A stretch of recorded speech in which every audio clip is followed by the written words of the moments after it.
Hi everyone, welcome to this week's episode of Play on GAA. And this episode we're going to particularly focus on the Waterford Tipperary game. Waterford coming out 128 to 21 winners over Tipperary.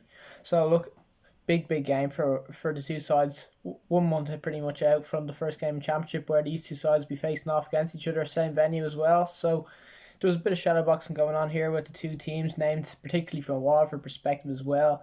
Kind of saw some new faces in here straight away, and the likes of Austin Gleeson completely rested. A lot of Ballygunner players kind of were slow enough to kind of be brought back in. A few of them came on at the end.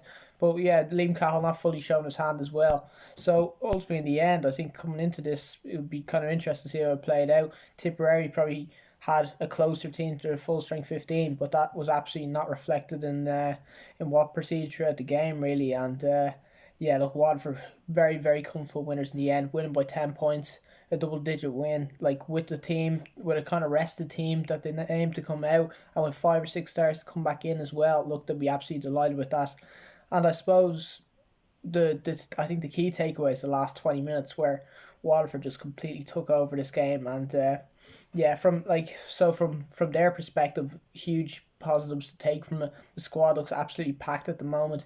Choosing the first choice 15 is so difficult right now. But then from the Tipperary's perspective, with a team that not many more players to come back into it, like it's worrying signs for them. And yeah, it's when their team is pretty much close to 15, you've kind of only have Seamus Callan to come back in, who, look, we all heard about the injury there as well to him, that we mightn't even see him for a while into the Championship as well. The fact that their first choice 15 is so far off that Waterford team right now, look, it's very negative signs for Tipperary.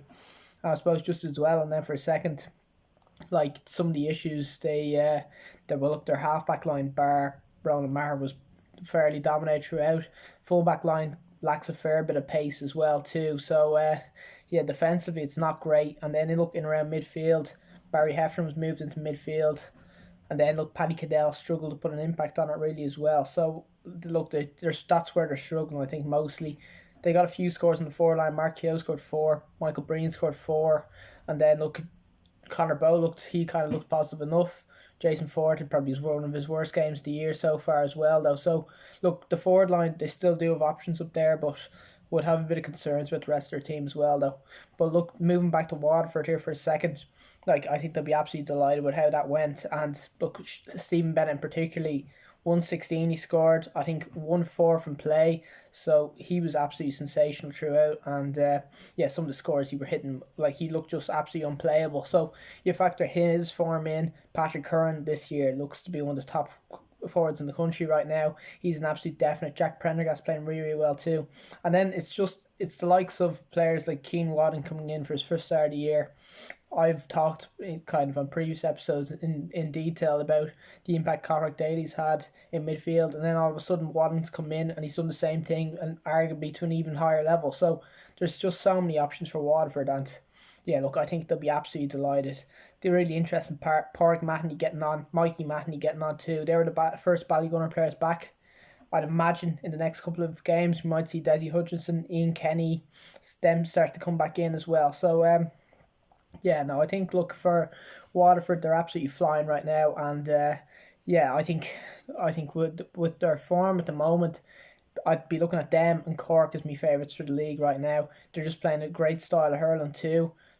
The only concern, maybe Conor Prunty limped off a little bit at the end, but look, they look really good right now. Tyke de Burke is back flying. Irla Dade looks to be playing to the best of his abilities too. And yeah, and look, they'll have Colin Dunford coming back in as well, who's been scoring freely throughout the whole thing too. So yeah, no, I think, look, based off this, I think it was just Waterford physically dominated Tip throughout, and they just looked that level ahead of them. Their strength and conditioning looked stronger, their fitness looked better as well. Their hurling, their first touch, they just look superior in every aspect. So yeah, I think, look, it was a really kind of interesting game. I think up to the first 50 minutes, very competitive. Tipper kind of just about hanging on in there. And look, I suppose from that point on, like Waterford, they just kind of powered into it. They just won every single ball up on the forward line.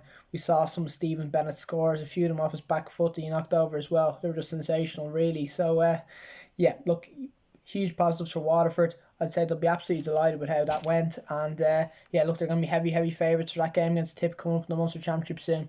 So anyway, thanks for listening, guys, and be sure to check out the other episodes that'll be going up soon enough now as well.